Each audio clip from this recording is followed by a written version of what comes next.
I want to ask you something, and I want you to be completely honest with yourself, not with me, with when you answer it. The goal you're working towards right now, is it actually yours? Or is it something your parents expected? Something your colleagues are doing? Something that just feels like the next logical step? Because that's what everyone around you seems to be chasing. Here's the thing. That's where motivation dies. I know this topic feels almost too simple. Motivation. We all heard the speeches, the 5 a.m. wake-up routines, the vision boards, the hustle, the culture, all about motivation. But I want to talk about something different today. I want to talk about the real reason motivation breaks down and why the solution has nothing to do with discipline, nothing to do with routines, and everything to do with identity. Motivation is hard right now. And I say that not as a disclaimer. I say it because I think we need to name it. Things are moving so fast. The pressure to achieve, to be visible, to be successful, it has never been higher. And the second you feel like you are falling even slightly behind your peers, behind the timeline you had in your head, behind what your family thinks you should have accomplished by now, motivation just collapses. And most people respond to that collapse by trying to consume their way out of it. More podcasts, more content, more plans, more productivity hacks. But that's not the problem. That's just a symptom. The essence of the problem is that you've been running towards a destination that was never on your map. We are all to some degree carrying borrowed belief systems, beliefs about what success looks like, about what's responsible, about what's realistic, about what we should want. Some of these beliefs came from your parents. Some came from how you grew up, what you studied, who your first boss was. Some came from scrolling through what other people appeared to have built. And what happens is, without even realizing it, we start building a life out of other people's blueprints. And then we wonder why we can't get motivated to work on it. Of course you can't. It was never yours from the beginning of. I have been there, and it needs to be addressed, honestly, because I think it's important. When I started my own business, there was a version of me that was still, even then, listening too much to the outside. What would people think? Was I moving fast enough? Was I doing it the right way? And I had to do something uncomfortable. I had to learn to detox, as many other things. To go through everything I believed about success, for example, about what I wanted, about who I was, and ask myself, is this actually mine? Literally find back to my identity, my integrity. Not what was handed to me, not what was modeled for me, not what the culture told me to want. What is actually mine? And that process, that strip back, that became the foundation of everything. Because the second I started building from that place, motivation stopped being something I had to chase. It became something I was just living. You know the butterflies within, not knowing where it actually comes from? Just, that feeling of pure joy? That's where motivation is founded. Your own, not somebody else's. Here's a reframe I want to challenge you on. Motivation is not a feeling. It's a self-prophecy. It's a story you're telling yourself about whether what you're doing matters, whether you matter, whether the direction you're heading in is worth the discomfort of the journey.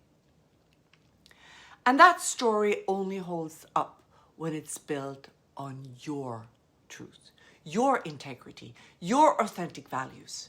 The moment it's built on someone else's idea of what your life should look like, the story starts to collapse under pressure. Because deep down, some part of you knows it's not real. Accountability and responsibility, 2 words people throw around a lot. They only work when you've actually chosen something for yourself. You can't be accountable to a goal you never truly claimed. Now, to be super clear, because this was one of the hardest lessons I had to learn personally, in patience. I am by nature someone who moves fast. I see where I want to go and I want to be there now. And for a long period of time, I treated that impatience like a strength, like an urgency, like my drive, my fuel. But what it actually very often was, a lot of the time, was fear dressed up as ambition. Impatience, when it's not managed, makes you skip steps. It makes you make decisions from anxiety rather than clarity. It makes you compare your chapter 3 to someone else's chapter 20. And it absolutely destroys your ability to trust the process. Because you're so fixated on not being there yet that you can't see the value in where you actually are. Learning to retrieve that, for me, was one of the most significant things I've done. And here's what I've replaced it with. Ownership. Owning all that was me, is me. From failures, outbursts, and everything in between. I decide that whatever happened in my business, the wins, the failures, the slow months, the breakthroughs in my life, all of it was mine. I wasn't going to blame the market, the timing, my friends, my parents, the economy, the people around me. The same with my partnership. All of my social. It was all mine. And something interesting happens when you do that. When you own the failure as much as the success with the same openness, the same equanimity, you stop being afraid of it. And when you stop being afraid of failure, you stop being in a hurry to escape it. You start making better decisions. Longer decisions, braver decisions. This brings me to something that I think is deeply underrated in any conversation, business and private, and that is the value of uncertainty. We're obsessed with certainty, with having a plan, with knowing how it ends, with reducing risk to 0 before we even start. The fact is, certainty is not where growth lives. Certainty is where comfort lives.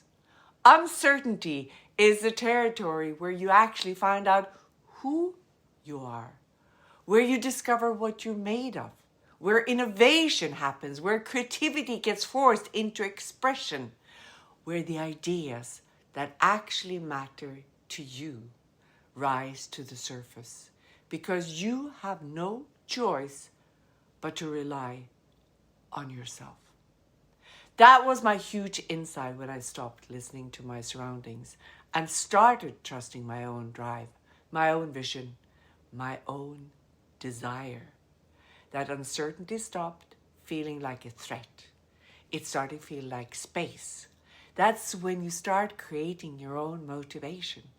Space to figure it out, space to build something real, space to become the person you can carry what you're building. And I'll be super honest with you. Most people never get there. Not because they're not capable, but because they never give themselves permission to step into that uncertainty as themselves. Not as a version of themselves, shaped entirely by other people's expectations. So I want to say something practical here, because I don't want this to just be a philosophy. We all procrastinate. That's human. But why you procrastinate tells you something important. If you're constantly avoiding something, it might not be laziness. It might not be a signal that you're working on it's aligned with who you actually are.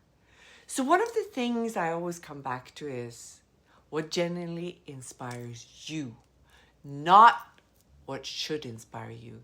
Not the podcast everyone says is essential, the book on everybody's recommended list, the speaker with the most followers. What actually moves you? What makes you feel something? It doesn't matter if the theme seems unrelated to your work. Inspiration is not industry specific.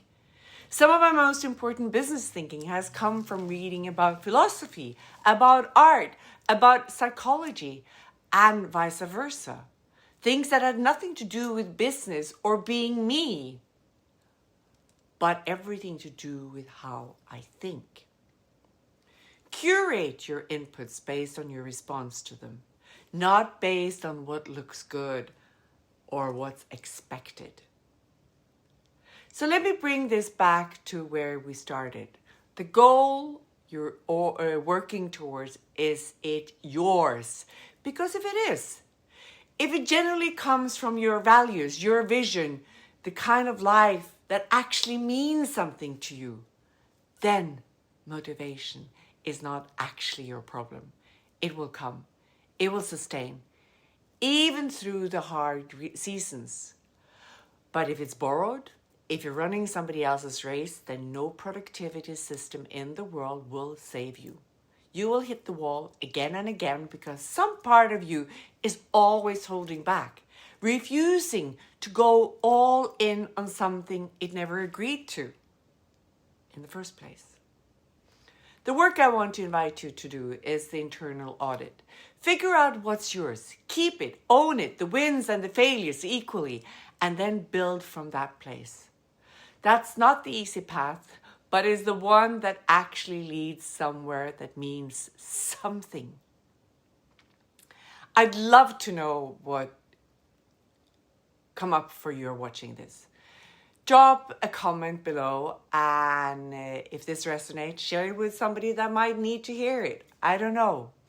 As always, I will see you next week for another topic.